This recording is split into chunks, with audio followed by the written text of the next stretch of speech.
Odessa, winter, 1873. In the basement of a crumbling house, a midwife drops her lantern. The flame sputters out, but the darkness does not hide the sound that fills the room. Two cries, rising together, piercing and sharp. The women present look at one another, wide-eyed, for they know what they are witnessing is something that cannot be spoken aloud. On the floor, the mother lies exhausted, her chest heaving as she reaches for the newborns. Her skin is dark, marked by scars that speak of chains, of years endured on soil far across the ocean. But the children she holds are pale, their skin as white as the snow piling against the windows outside, their hair faint and flaxen. The room grows cold. Every woman there knows what this means. The father is not present, but his shadow looms over every life in that cellar. The master. His violation, his sin, has crossed the sea, and now it cries out from the throats of two infants who should not exist. There is no joy in the air, no celebration. Instead, the midwife mutters a prayer and refuses baptism. The priest who had been summoned to bless the birth takes one look at the children, makes the sign of the cross, and turns away. No names are recorded. No entry is made in the parish book. Only whispers pass between them.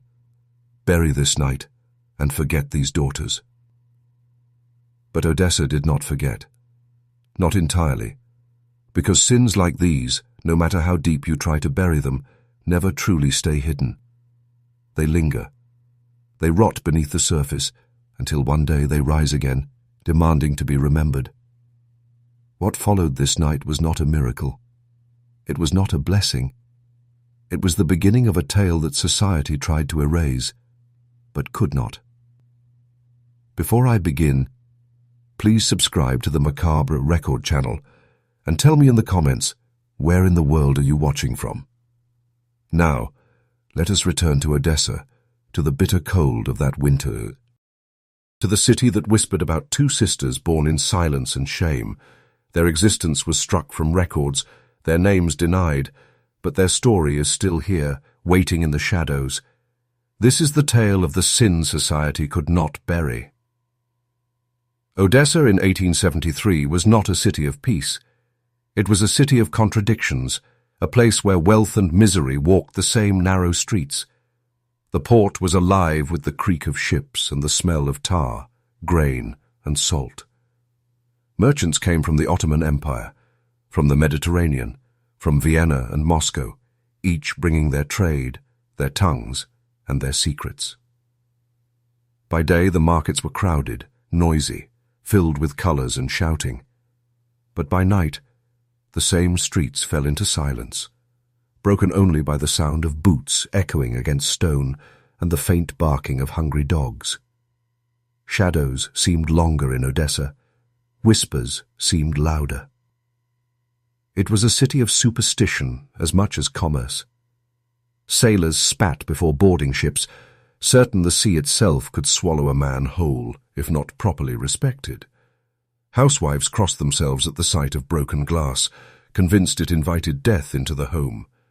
And priests held fast to their rituals, warning parishioners that heresy lurked behind every corner.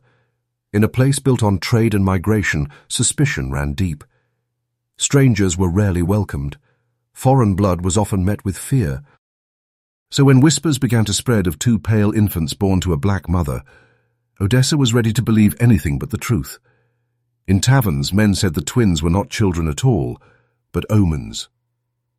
At the market, women swore the baby's cries had carried through the streets like the wailing of banshees. Stories shifted from one mouth to the next, growing darker with every telling. The city's hunger for rumor was stronger than its appetite for bread.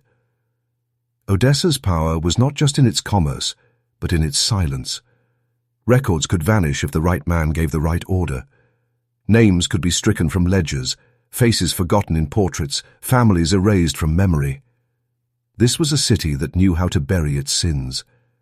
And so, the existence of those twins was quietly smothered, reduced to whispers and shadows. Yet the city could not bury what it had already seen. The women who stood in that basement remembered the pale faces of the children. The neighbors who heard the cries in the night remembered the unease it brought.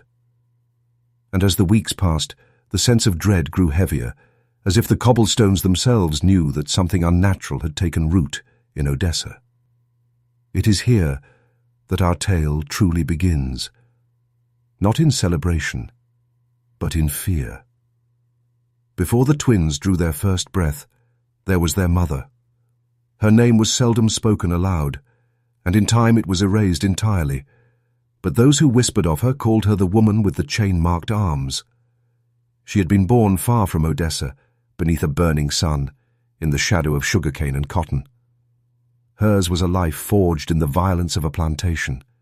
There, in the Caribbean, she labored until her hands split and her back broke, until her songs became nothing more than hushed prayers in the night. The master who owned that soil believed his wealth gave him power over flesh and soul. To him she was neither wife nor woman, only property. When he came to her, there was no choice, no voice, only silence and scars. And from that silence came life, children who never drew breath, others who did but did not survive. Each loss cut deeper, each death a reminder that some lives were never meant to be seen. By the time she was carried across the ocean, the plantation days were behind her, but the weight of them remained in her bones. Odessa was supposed to be different. A port where freedom was possible, where one could vanish into the crowd of sailors and merchants and live unnoticed. But freedom did not erase memory, and chains leave shadows long after they are broken. When her belly swelled in Odessa, she told no one of the father. She kept to herself, sewing, cleaning, surviving as best she could. The city did not ask questions, and she offered no answers. But those who saw her could not help but notice the look in her eyes, a mix of sorrow and dread, as if she knew the child she carried was not just her own. She walked the streets with her head bowed, avoiding the gaze of priests and traders alike, whispering to herself in a tongue most in Odessa did not understand. Half hymn, half plea. On the night of the twins' birth, when their pale faces turned upward in the lantern light, her silence broke. She wept not with joy, but with despair. For she knew at once that their lives would not be forgiven, that society would never accept what they represented. They were proof made flesh of what the Master had taken. They were a mirror held to the world's ugliest sin. And from that moment, her only purpose became clear: to keep them alive, no matter the cost, in a city that would rather see them erased. In the weeks after the twins were born, the small house on the edge of Odessa grew silent. Curtains stayed drawn, lamps were rarely lit, and the mother moved like a shadow within its walls. She fed her daughters in whispers, sang them old songs from another land, and pressed her ear to the door at every creak of the street outside. To her, each sound was danger. Every knock might be a priest. Every voice in the alley might be a neighbor ready to accuse. But secrets do not stay buried in a city that thrives on rumor. The midwife who had dropped her lantern could not keep her silence forever. Whispers spilled from her lips, first to her husband, then to the market, until the story traveled faster than the ships in the harbor. People said the babies had skin like snow, though their mother's was dark as night. They said the girls did not cry like children, but like something unholy, voices carrying farther than any newborns should. Neighbors began to avoid the house. Some claimed the air grew colder when they passed its gate. Others swore they heard the sound of 2 infants crying when no one was inside. The cobblestones outside seemed to echo strangely, as though remembering footsteps that had not yet been taken.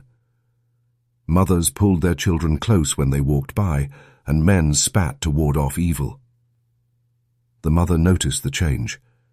Where once she had been invisible, no, she felt every glance linger too long, every conversation hush as she approached. At the market she found fewer willing to sell her food. Some refused altogether, muttering prayers under their breath as if she carried a sickness. She began to leave the twins alone at night, sneaking through the alleys to beg for scraps or steal from unattended stalls. Each time she returned, she feared the worst, that someone had broken in, that her daughters had been taken. Inside the house, the twins grew stronger. Their cries softened into coos, their eyes followed one another, and their tiny hands clutched as if they were already aware that the world outside wished them harm. The mother would sit by the fire, staring into the flames, whispering promises she did not believe, that she would find a way, that Odessa would not take them from her.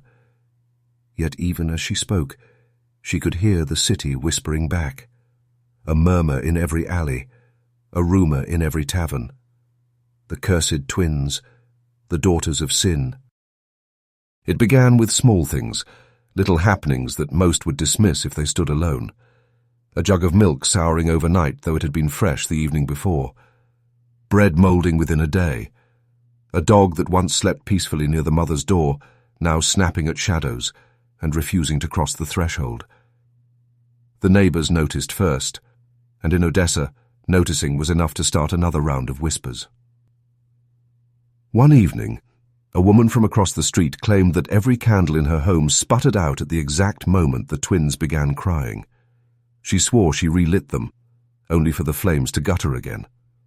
Her story spread through the market by morning, retold in louder voices, until it was no longer about candles at all, but about darkness following the girls wherever they went.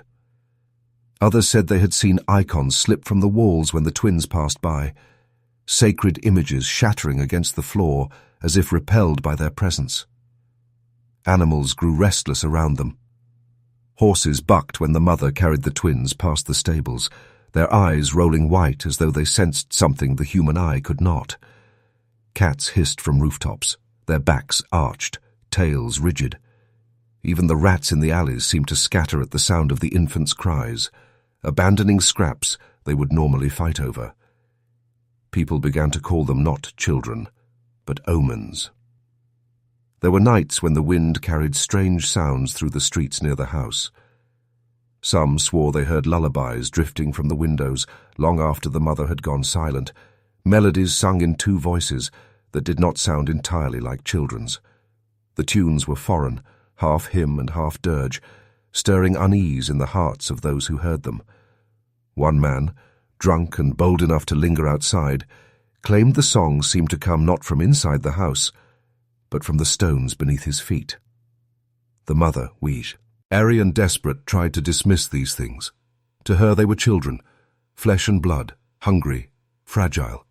But each passing day made it harder to ignore how the city itself reacted to them. Bread sellers turned her away, making the sign of the cross over their wares. Neighbors spat 3 times when she passed, muttering prayers. She began to see the fear in their eyes harden into something worse. Resentment. The twins were no longer a curiosity. They were becoming the city's curse, a burden Odessa would not tolerate for long.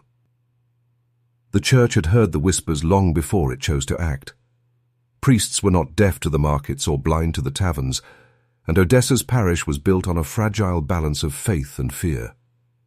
When talk of the pale twins reached the cathedral, it was no longer rumor, it was scandal. If left unaddressed, the people would lose trust in the clergy's power to guard them against evil. And so, one bitter evening, 2 priests made their way through the alleys to the mother's door. Their knock was not polite.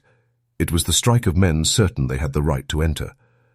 The mother, holding her daughters close, opened the door only part way.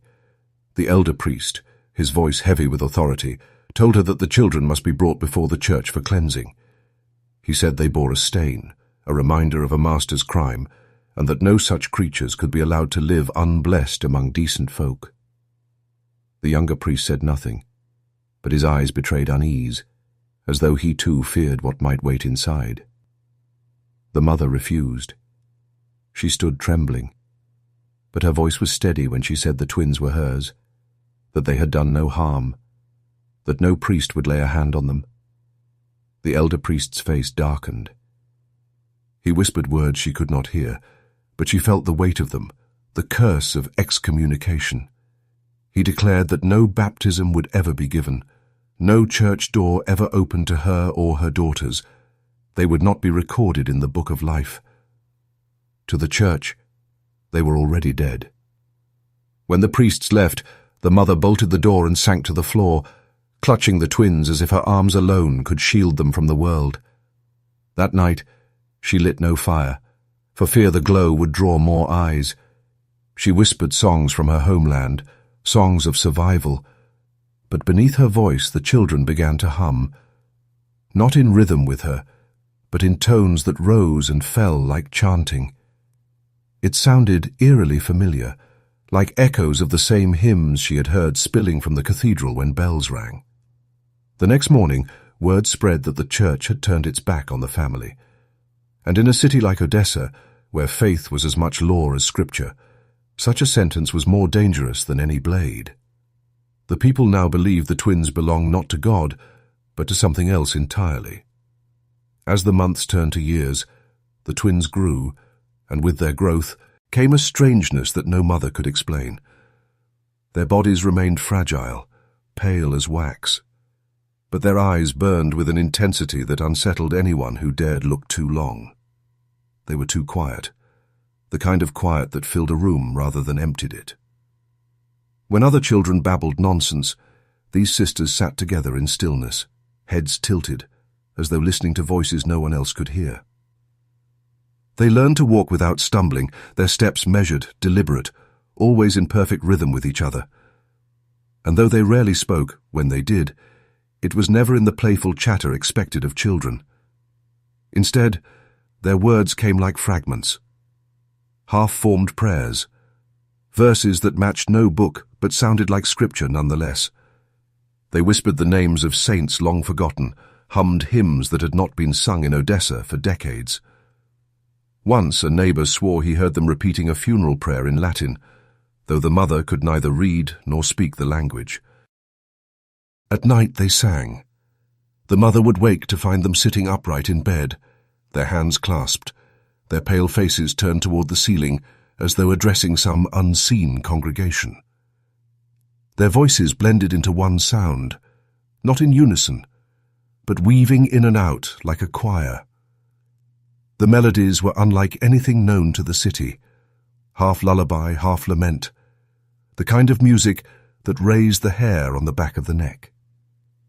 Neighbors began to hear it too. On still nights, when the wind carried sound across the narrow streets, families swore they heard the twins' voices rising from the small house, drifting like smoke into the air. Men whispered that they sounded like the wailing of the lost. Women crossed themselves and pressed crucifixes to their children's lips. Fear spread faster than truth. The mother tried to hush her daughters, begged them to stay silent when night fell, but the girls seemed unaware of what they did. When asked where the songs came from, they only smiled faintly, as if they had been listening to something older and larger than themselves. By the time the twins were 5 years old, Odessa had already judged them. They were not children, the city said, but vessels, carriers of a voice that did not belong in this world. And with every year that passed, the line between superstition and terror blurred further, until even those who had once pitied the mother now avoided her entirely. By the time the twins reached their 6th year, Odessa no longer whispered in hushed tones. Fear had ripened into something sharper, and suspicion became hostility. In the poorer quarters, where hunger and sickness were daily companions, people pointed to the sisters as the reason their children wasted away. The reason bread vanished too quickly from the markets, the reason winter seemed colder than it should have been. A curse needs a vessel, and the people had chosen the Gestapo. In the wealthier streets, where merchants counted coins and priests guarded reputations, the talk was different, but no less dangerous. The twins were not merely omens, they were an embarrassment. Pale-skinned daughters of a black mother were proof of a sin that polite society wanted erased. Each glance at them was a reminder of masters and slaves, of cruelty crossing oceans, of shame sewn into bloodlines. The wealthy could not abide such a mirror being held up to them, and so, behind closed doors, they spoke of solutions. Children began to taunt them in the street. Stones were thrown, curses shouted. The mother fought back when she could, but she was only one against many, and soon she stopped taking them outside at all. Yet even hidden, the twins drew attention. Their voices carried through walls, their songs slipped beneath doors. When merchants walked past at night, they swore they heard whispers following them, calling their names in tones too soft to be real. Rumors grew teeth. One woman claimed her newborn died after she glimpsed the sisters peering from their window. Another swore the grain sacks in her cellar rotted overnight because the mother had walked past her home. Tales like these travelled faster than truth ever could, and as they spread, the twins became less like children in the city's imagination and more like spectres, scapegoats to be blamed for every misfortune. The mother pleaded for mercy. She visited priests again, begged for baptism, begged for any scrap of protection that would shield her daughters from the hatred growing outside. But the church turned her away, reminding her of its decree. The twins had no place among the living faithful. The refusal left her isolated, trapped between neighbors who despised her and priests who condemned her. It was then that the city's patience ran out. Odessa did not want to whisper anymore. It wanted action. And in a place where fear and shame ruled more fiercely than law, action often came cloaked in violence. The mother knew the city had turned against her long before the first threat appeared on her door. At dawn she found the mark scratched into the wood, a crude cross carved upside down, its edges sharp as a warning. Later she discovered ash scattered across her doorstep, the remnants of burned icons meant to ward off evil. Each sign was a message. Leave, or worse would follow. She pressed her daughters close, whispering that no one would take them. But even as she spoke the words, her voice trembled with doubt. She began to plan her escape. At night, after the twins fell asleep, she mapped the streets in her mind, recalling which alleys led to the harbor, which gates were less guarded, which roads stretched farthest from the city's watchful eyes. The harbor tempted her most. Ships came and went at all hours, carrying strangers who asked no questions. She imagined Ned boarding one under cover of darkness, slipping into the belly of a vessel, and waking in a place where no one knew her name, where no one cursed the sight of her children. But the city was not so easily fooled. The streets were alive with eyes. Neighbors watched from windows, merchants noted her movements, priests lingered near her home under the pretense of prayer. Each time she thought she had found a chance, someone appeared. Once, when she carried the twins toward the harbor, a sailor she had never met stepped into her path and muttered a single word. Go back. She did. The mother considered pleading again, not to priests, but to the wealthy merchants who whispered behind closed doors. Perhaps coin could buy silence. Perhaps power could smother scandal. Yet deep down she knew the truth. No amount of coin could wash away what her daughters represented. They were living reminders of sins too raw, too shameful, to ever be forgiven. And so she hid them more fiercely. Curtains stayed drawn even in the heat of the day. Lamps were lit only in the smallest rooms. She taught her daughters to be still, to move without sound, to speak only when no one else could hear. But they were children, and children cannot help but live. Their songs slipped into the air despite her warnings. Their laughter leaked through the cracks in the shutters. Each sound carried like a spark, lighting fresh rumors in a city ready to burn. Every plan she made ended the same way, with fear at her back and the knowledge that nowhere in Odessa, perhaps nowhere in the world, would let them live in peace. Not everyone in Odessa saw the twins through the lens of fear. For a time, one man regarded them with something closer to fascination. Dr. Anton Mikhailovich, a physician of modest reputation, had heard the stories carried through the markets and taverns. He dismissed much of it as the wild exaggerations of frightened people, but the persistence of the rumors gnawed at him. He had spent his life studying ailments of the body, and in every strange case he had ever encountered there had been a rational explanation. He believed the sisters would prove no different. When he first arrived at the mother's door, she nearly turned him away. His presence, his clean coat and polished boots, reminded her of men who had held power over her in another life. But he was gentle in his approach, speaking not as a priest, but as a man of science, promising no condemnation, only answers. At last she relented, allowing him inside under the condition that he tell no one of what he saw. The doctor noted the obvious. The children were pale, their hair light, their features delicate. They clung to one another constantly, their hands rarely apart, but it was their behavior that unsettled him. When he examined one, the other seemed to react as though she, too, were being touched. A tap on the knee of the elder sent the younger's leg jerking. A light flashed into one's eyes, made the other's pupils contract. He recorded it carefully, remarking that their bodies seemed joined by some invisible thread. He attempted simple tests, humming a note near one girl and watching as the other tilted her head in response. When he pressed his stethoscope to the chest of the younger, he claimed he could hear not one heartbeat, but two, one steady and one faint, as though an echo lived inside her. More than once, he swore he felt his instruments resist him, as though the air itself grew thick when the twins sat together. The mother begged him to stop, her eyes wide with fear, but Anton's curiosity overpowered caution. He began a journal, recording every observation in neat handwriting, convinced he was on the edge of discovery. Yet weeks later, when he returned to his notes, pages had been torn away. Whole entries vanished as if erased by unseen hands. He locked the journal away, unsettled for the first time. By then, the city had caught wind of his visits, and what began as curiosity in one man soon became suspicion in many.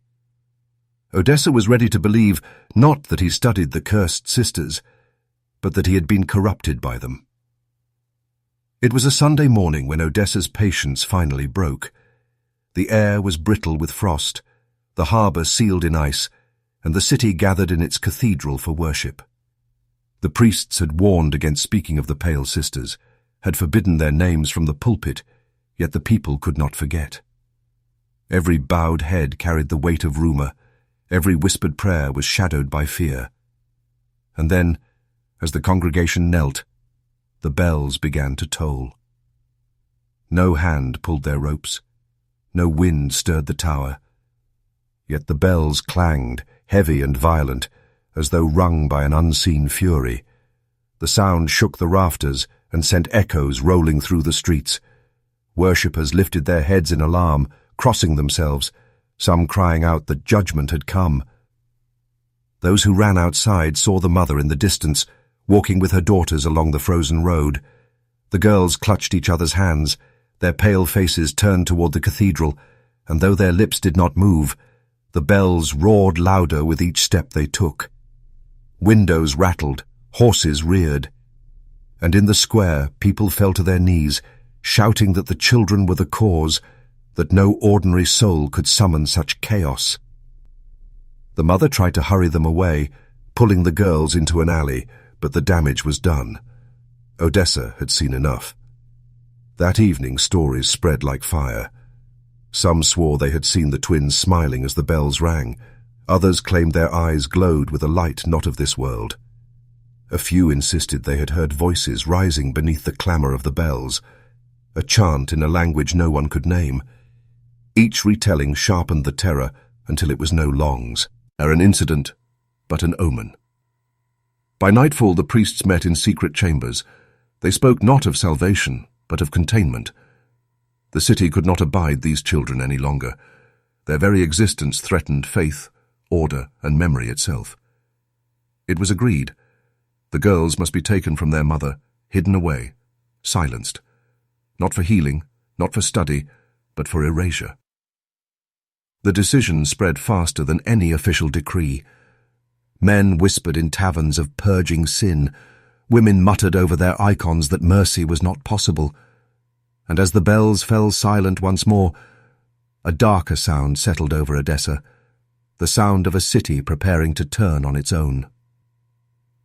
The night they came for the twins, the air in Odessa was still and sharp, the kind of cold that froze words before they left the lips.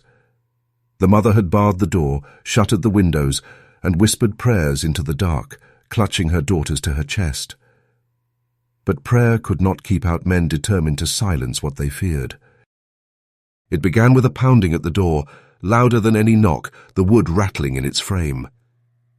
Neighbors watched from windows as priests, flanked by men carrying torches, forced their way inside. The mother's screams cut through the night, a sound so raw it silenced even the bravest onlookers.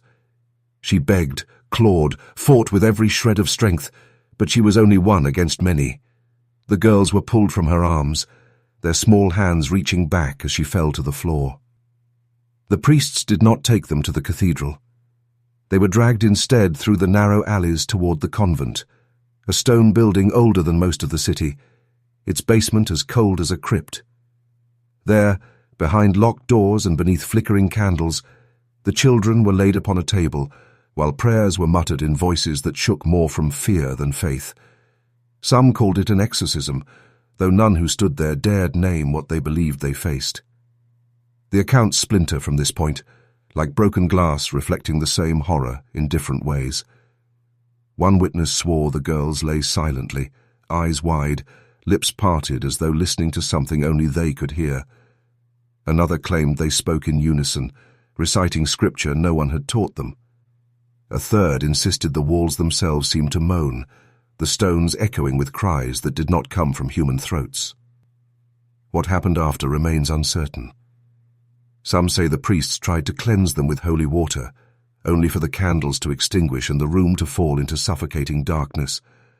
Others claim the sisters vanished in the midst of chanting, leaving only the echo of their voices behind. The most chilling tale says they were walled up beneath the convent itself, sealed alive, so that Odessa would never again hear their song.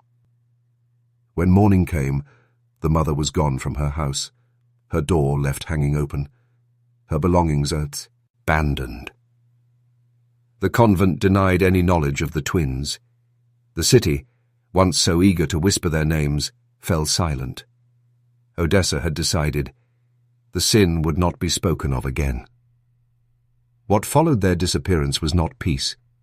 Odessa had silenced its whispers, but the silence did not bring comfort. Within weeks, the city was struck by calamities that no priest's sermon could explain away. First came the fire. A row of warehouses near the harbour, stocked with grain and goods meant for export, burst into flame without warning. The blaze devoured wood and stone alike, leaving only blackened ruins where merchants had once counted their fortunes. Some swore they saw two pale figures on the docks that night, hand in hand, watching as the flames consumed everything. Then came sickness. Children grew feverish, their bodies burning hot while their mothers begged for relief. The illness spread faster than healers could contain, skipping from one street to the next as though guided by an unseen hand. Many died, and those who lived carried the scars of it, reminders carved into skin. The poor blamed the priests for angering God. The priests blamed the people for tolerating sin too long. But always, in the corners of the taverns and the markets, there were those who whispered of the twins. They said Odessa had buried them, and in doing so had buried itself under a curse. Famine followed. Crops that should have lasted the winter rotted in their sacks. Rats overran storehouses, gnawing through barrels and contaminating what little food remained.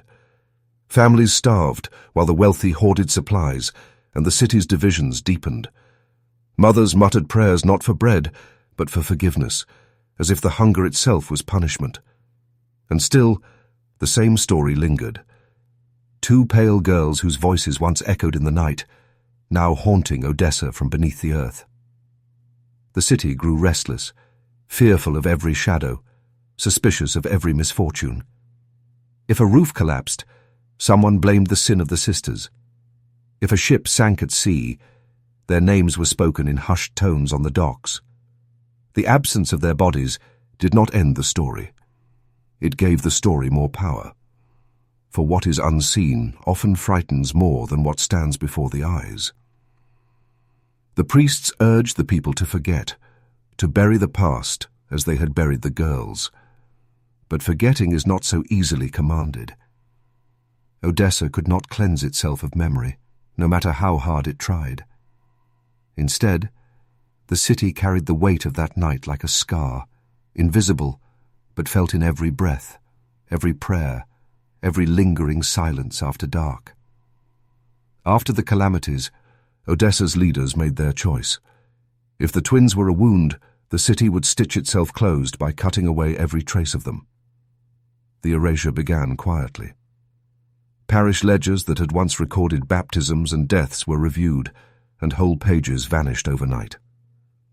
A clerk who remembered seeing the mother's name written in a baptismal request swore it was gone the next morning, the paper singed at the edges as though burned and rewritten. When he asked his superiors, he was told he had imagined it. The doctor, Anton Mikhailovich, returned to his journal, only to find more pages missing. At first he thought himself careless, but then he said something worse. Entries rewritten in his own hand, words he did not remember writing, lines that softened his observations and stripped them of their uncanny detail. He realized someone had tampered with his work. He locked the book away and never spoke of it again, but whispers claimed he grew pale and sickly soon after, as if the truth itself had poisoned him. Neighbors who had once sworn they saw the girls began to deny it. When pressed, they shook their heads and said the stories were inventions of drunken men and fearful women. Yet their eyes betrayed them, flicking away, lips tightening, as if biting down on words they dared not release. Families who had mocked or cursed the mother stopped mentioning her name entirely, speaking of her house as if it had always been empty. The convent, when questioned, claimed ignorance. The priest denied any involvement, insisting no such children had ever been brought to their walls. A traveller passing through Odessa, upon hearing the rumours, asked to see the graves of the sisters, but none could be shown. The more he pressed, the more he was met with silence. Some even warned him to leave before his curiosity drew unwanted attention.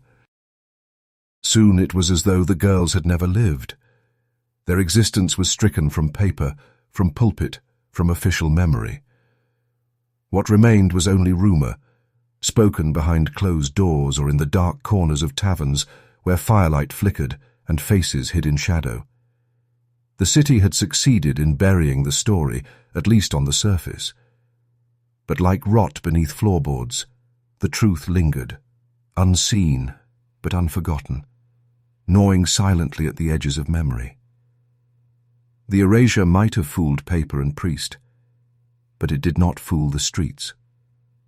Memory has a way of seeping through cracks, and Odessa's alleys were full of cracks. Soon the city began to murmur again, not of the living twins, but of something else, something that walked after them. Dock workers were the first to speak of it. Men unloading grain late at night swore they saw two pale figures standing at the end of the pier, their outlines faint against the moonlit water. The girls held hands, silent, unmoving. When the men shouted, the figures dissolved into mist. By morning the tale had spread across the harbour, growing with every retelling. Children whispered too. Some claimed they heard songs drifting from empty courtyards, voices soft and high, weaving melodies that made their skin prickle. One boy said he followed the sound and found himself at the convent wall, where he saw shadows of two small figures cast against stone, though no one stood there. His parents beat him for lying, but he swore it until his dying day. Merchants crossing the square at dawn spoke of a chill that fell when they passed the house where the mother once lived. Curtains hung limp over broken windows, but sometimes the faint cry of an infant carried from within. A man brave enough to push open the rotting door claimed the air inside smelled of ash and salt, though no fire had burned there for years. He fled before he saw more.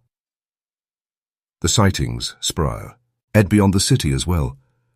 Sailors whispered of pale girls glimpsed on decks at night, their bare feet leaving no prints, their faces turned toward the sea.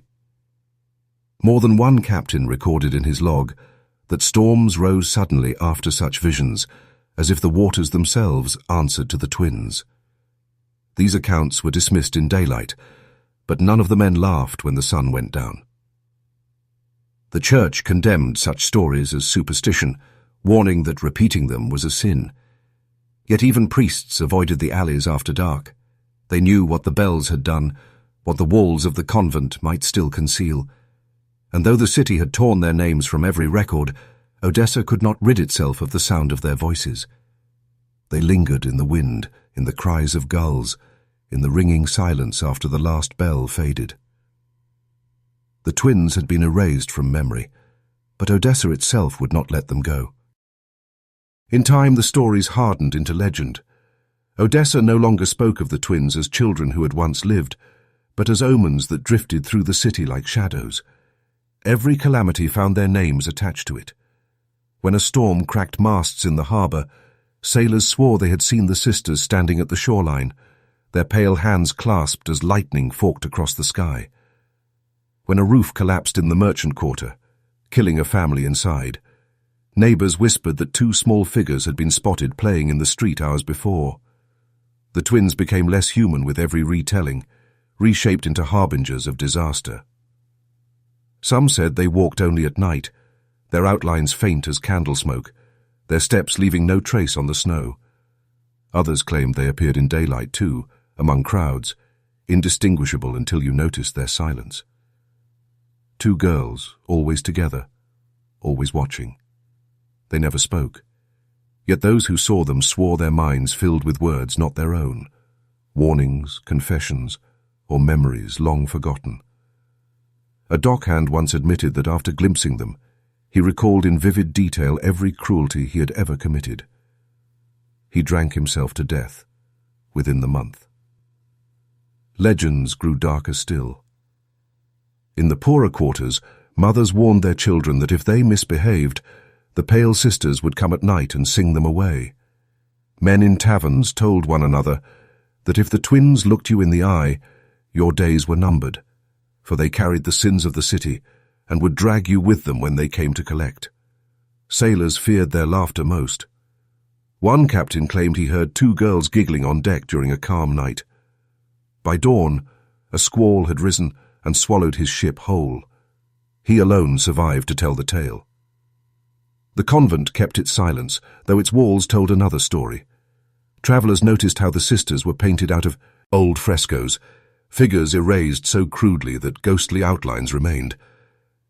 Priests denied they had ever existed, but when pressed, their faces grew pale, and their eyes darted as though something unseen moved just beyond the edge of sight. The city had tried to bury the twins in silence, but silence gave them power. Memory bent into myth, myth hardened into fear, and fear lived longer than flesh. Odessa carried them still. Two pale figures who appeared when death was near, reminders of a sin that could never be erased. As the years stretched on, Odessa began to argue with itself about what the twins truly were. Fear alone was not enough. People needed explanations, even if those explanations contradicted one another. And so the legends divided into theories. Each one whispered in taverns, muttered in markets, or confessed at confessional booths where priests themselves struggled to respond. The poor spoke in the language of folklore. They said the girls were born under a curse older than the city itself, a punishment for a master's sin carried across the sea. According to these voices, the twins were not children but vessels, one body holding the sorrow of the enslaved, the other carrying the cruelty of the oppressor. Together, they embodied a balance that could never be broken. Their presence was a reminder that blood carries memory, and memory carries vengeance. The church's version was different, yet no less damning. Priests warned that the sisters were abominations, proof of sin given form. They claimed the devil had marked them, that their voices belonged not to children, but to spirits longing for release. Some priests whispered behind closed doors that the twins might have been a test sent by God, a mirror of mankind's wickedness. But such thoughts were silenced quickly, for they risked sympathy. It was easier to call them demons than to see them as victims. Among Odessa's merchants and intellectuals, the talk turned to possession and madness. They said the mother's years in chains had poisoned her mind, that she had passed her suffering into her daughters. To them, the pale girls were not supernatural, but diseased, symbols of shame that society itself could not afford to acknowledge. Better to erase them, better to call them impossible, than admit the truth they represented. And yet, a quieter theory persisted among sailors and travelers. They believed the girls were not cursed by God or devil, but chosen. Chosen to remember what others wished to forget. Chosen to embody sins buried in silence, to haunt a city that thrived on denial. Their existence was less a punishment than a reflection, an eternal mirror showing Odessa what it truly was. None of these theories ever silenced the fear. If anything, they kept it alive. For whether demon, curse, disease, or divine justice, the conclusion was always the same. The twins were not natural. They were not meant to exist. And yet they did, lingering in memory, walking through rumor, refusing to be buried no matter how hard the city tried. Time passed, but time did not end the whispers. A generation later, when most had convinced themselves the story was only rumor, new accounts began to surface. Travelers passing through Odessa wrote of seeing two young women walking together in the mist. Always two, always silent. They wore plain white dresses, their pale hands clasped, their steps perfectly matched. Their faces, some said, were ageless, too youthful for their bearing, too old for their smooth skin. Those who saw them could not say how they arrived or where they went. One moment they were there, the next the streets were empty. A merchant from Vienna swore he met them near the harbour at dawn. He claimed they stopped before him, their gaze fixed on his face, and without speaking, they filled his head with memories he had buried, a servant he had struck in anger, a debt he had ignored, a prayer he had abandoned. The weight of those recollections drove him to his knees. When he lifted his head, the women were gone. Weeks later, his body was found floating in the harbour, his purse untouched. Others described encounters just as chilling. A seamstress claimed they entered her shop without a sound, stood before a mirror, and stared into it as though searching for something. Their reflections, she said, lingered in the glass long after the women turned and left. A fisherman told of seeing them at sea, standing on the rocks beyond the lighthouse, their hair unmoved by the wind, their eyes fixed on the horizon. He quit sailing the next day and never returned to the water. The convent, when pressed, denied that any such women lived within their walls. Yet visiting pilgrims claimed to see two figures kneeling together in the shadows of the chapel at night, their forms half hidden but unmistakable. Priests dismissed such visions as tricks of candlelight, but their voices wavered when they spoke. Whether illusion, ghost, or something in between, the appearances gave the old story new breath. People no longer asked if the sisters had lived. They asked instead if they had ever died. For how could two girls erased from paper still walk the streets decades later? How could voices silenced by priests still sing in the night? The mystery deepened, and with it, the fear. Because if the sisters had truly grown into women unseen, then Odessa had not buried its sin at all. It had only given it form. The twins' legend could not be told without the shadow of their mother, for she had vanished as suddenly and completely as they had. Some believed she died the very night her daughters were taken, her body discarded in secret by those who stormed her house. Yet no grave was ever marked, no burial recorded. Others whispered she had fled Odessa, carrying her grief like a wound, wandering from village to village until she collapsed nameless in some distant field. But now and then, stories surfaced that suggested something stranger. A fisherman's wife once swore she saw a woman kneeling at the convent wall, her palms pressed against the stone, as if she could feel her children through it. The woman's hair was streaked with grey, but her arms still bore the scars of iron shackles. When approached, she fled into the night, vanishing as swiftly as she appeared. Years later, a traveller from Kherson claimed he met a beggar woman on the road who sang lullabies in a tongue he did not know. He described her voice as cracked, but filled with sorrow so deep it silenced the birds around them. When he asked her name, she only whispered, "I am no one's mother anymore." Some said she never left Odessa at all. In the poorest quarters, families whispered of a figure who wandered the alleys after midnight, draped in rags, carrying nothing but a broken rosary.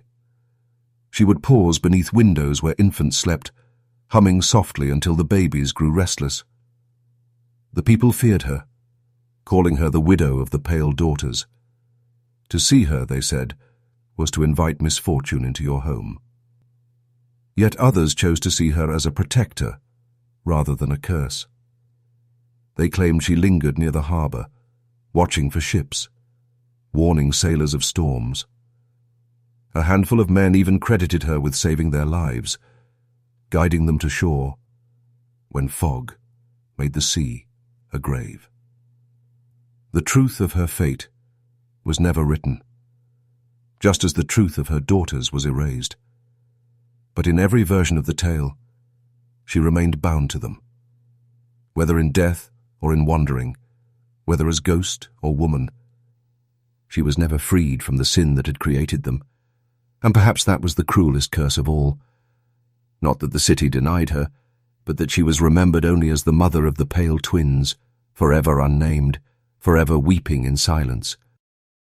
Years after the twins had vanished into rumour, Odessa thought it had succeeded in burying its shame. But history is a stubborn enemy. In the archives of the city, where dust thickened over ledgers and parchment crumbled with age, fragments began to surface. A clerk searching for grain records stumbled across a parish ledger half-burned, its margins blackened, its ink smudged by water. On one page, beneath the neat lines of baptisms, a strange gap appeared, a space where names should have been written but were scraped away, leaving only faint scratches like scars on the paper. When held to the light, some swore they could still see the outline of two letters, the beginning of names erased. In the office of a long-dead physician, a box of notes was found hidden behind a false panel. Inside lay the remnants of Anton Mikhailovich's journal. Pages were missing, torn clean, but what remained was enough to stir unease. In his cramped handwriting he described 2 children whose lives were joined by a thread unseen, whose bodies echo one another in sickness and in health. On another page he wrote of hearing 2 heartbeats within one chest, though only one child lay before me. The final entry broke off mid-sentence, as if interrupted. If they are allowed to grow, Odessa will... The rest was gone, the page ripped away. Rumours spread that other records existed, tucked away in convent vaults or sealed in private collections. But each time someone sought them out, they met locked doors and silence. Priests denied their existence. Officials dismissed the idea as foolishness. And yet the fragments were real, undeniable traces of a truth that had been smothered but never entirely destroyed. For those who read them, the fragments were proof that the story was not merely superstition. The twins had lived. They had been studied, feared, and erased by deliberate hands. And the more one pieced together these scraps, the more chilling the picture became.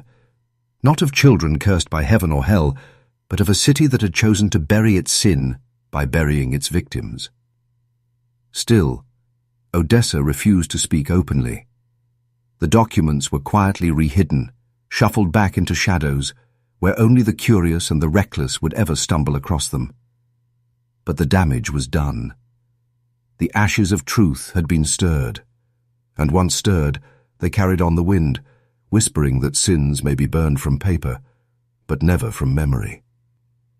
Even in modern times, long after Odessa's streets were paved anew and its skyline changed, the whispers did not vanish. Locals still speak of 2 pale women who appear where the city is weakest, where shadow meets silence. Dock workers tell of seeing them at the edge of the harbour, their figures faint in the mist, their hands clasped as they stare out to sea. On such nights, storms often follow, sudden and violent, capsizing small boats and dragging ropes into the waves. Sailors insist they have learned to fear calm waters most, for it is in the stillness that the twins appear, harbingers of the storm to come. In the old quarter, where narrow alleys twist like veins, residents say the sisters walk after midnight. Their dresses are white, their steps soundless, their faces pale as moonlight. They never speak, but those who see them claim their minds fill with fragments of memory not their own, flashes of grief, shame or guilt that leave them shaken for days. One man swore that after locking eyes with them, he dreamt for weeks of chains clattering across wooden floors, though he had never known chains in his life. Even the convent has not escaped rumour. Pilgrims who visit speak of a chill that lingers in the chapel at night, a cold that cannot be explained by stone alone. Some have claimed to see two kneeling forms in the shadows, their heads bowed, their lips moving in prayer that no one can hear.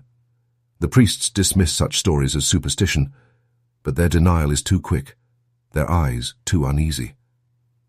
Children too pass the legend between them, as children always do.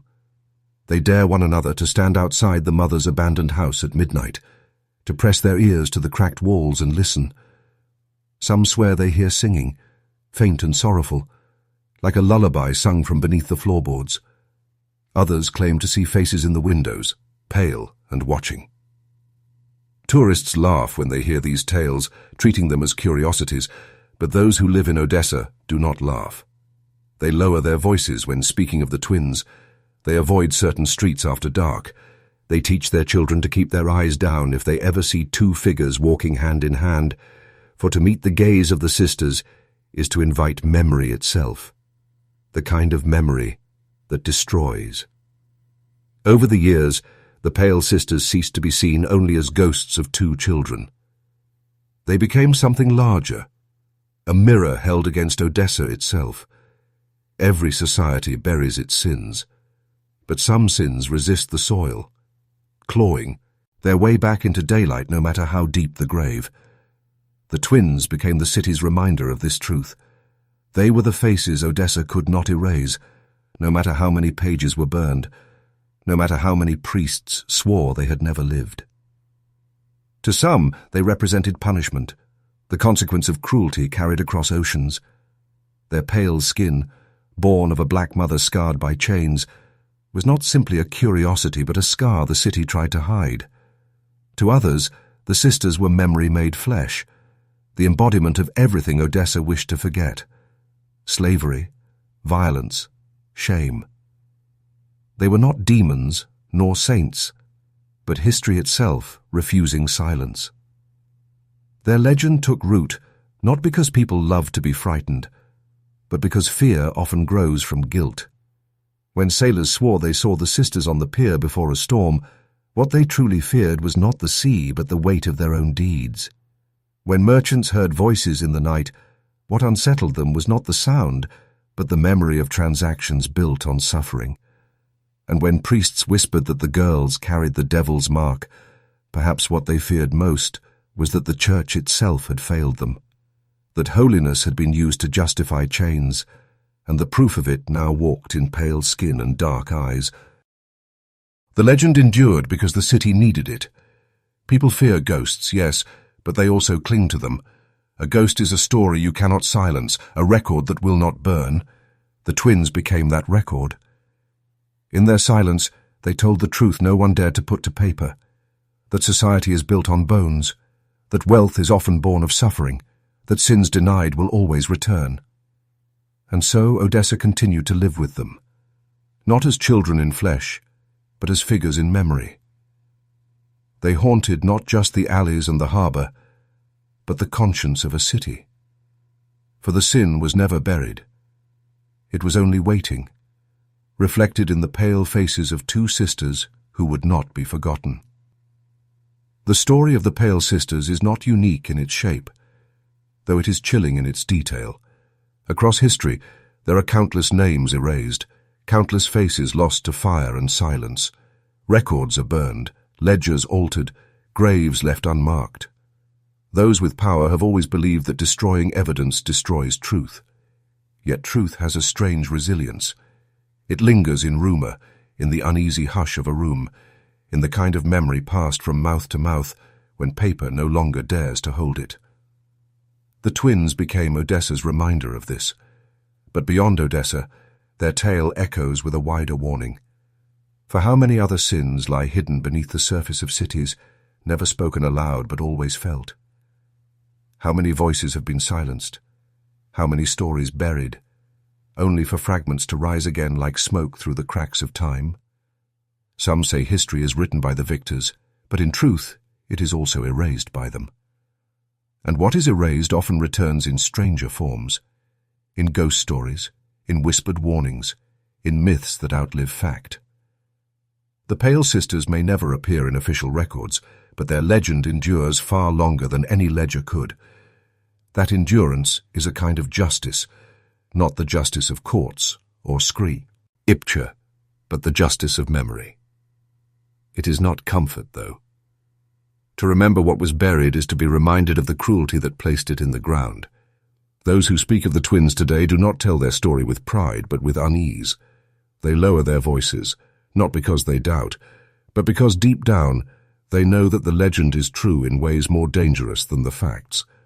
For whether the sisters walk still in flesh or only in shadow, their existence points to something Odessa has never escaped: the sin of silence. And silence is the most dangerous curse of all. It allows crimes to repeat, wounds to fester, guilt to spread unseen. The sisters haunt because they are silence given form, walking reminders that what society tries to bury may return, colder and sharper than before. So when you hear of the pale twins of Odessa, do not dismiss them as a story for children or a ghost tale told in taverns. They are something else entirely, a warning that history's graves are shallow and the dead are never as far beneath us as we hope. Even now, more than a century after their birth, Odessa has not shaken the shadow of the Pale Twins. The city has rebuilt itself many times, its streets widened, its markets modernized, its skyline altered. But beneath the fresh paint and polished stone, the old foundations remain, and with them, the memories that refuse to die. Ask the oldest families, and they will lower their eyes, saying only that some things are better left unsaid. Ask the sailors who still dock at the harbor, and they will tell you that Odessa is different from other ports. They will say that sometimes, when the sea is quiet, you can hear children singing beneath the waves. Those who live in the old quarter still avoid certain streets after nightfall. They whisper of footsteps echoing too closely behind them, though no one is there. They speak of windows where two pale faces appear for only a heartbeat before vanishing into shadow. Some claim that when the moon is brightest, two women in white walk the alleys, hand in hand, their eyes fixed straight ahead. They do not look at those who pass, but anyone who dares meet their gaze feels the weight of memory pressing into their chest. Memories not their own, but drawn from the sins they carry. The convent remains silent on the matter, its walls hiding whatever truths were sealed there long ago. Tourists come and go, laughing at the stories, but the locals know better. They know that ghosts are not always chains rattling in the night. Sometimes they are quieter, more patient, walking alongside us in silence until we finally acknowledge what they mean to show. And so the legend endures, not as a tale of demons or witches, but as something colder. The Pale Twins of Odessa are not merely spectres haunting a city. They are a reminder that sins cannot be erased, that silence is never enough, and that what is buried without repentance will always return. Perhaps that is why, even today, there are those who claim to have seen them. Two women, pale and still, standing at the harbor just before a storm breaks. Two figures crossing the square at midnight, their hands clasped tightly as though even death could not part them. Always two, always silent, always together, and when the sighting ends, when the figures vanish back into the dark, only the whisper remains. The whisper that Odessa tried to silence for 150 years. A whisper that says, "The sin society could not bury still walks among us." If you've stayed with me until the end of this tale, you already know. Some stories refuse to stay buried. If you'd like to hear more forbidden histories like this one, make sure you subscribe to the Macabre Record channel. And tell me in the comments, where in the world are you watching from?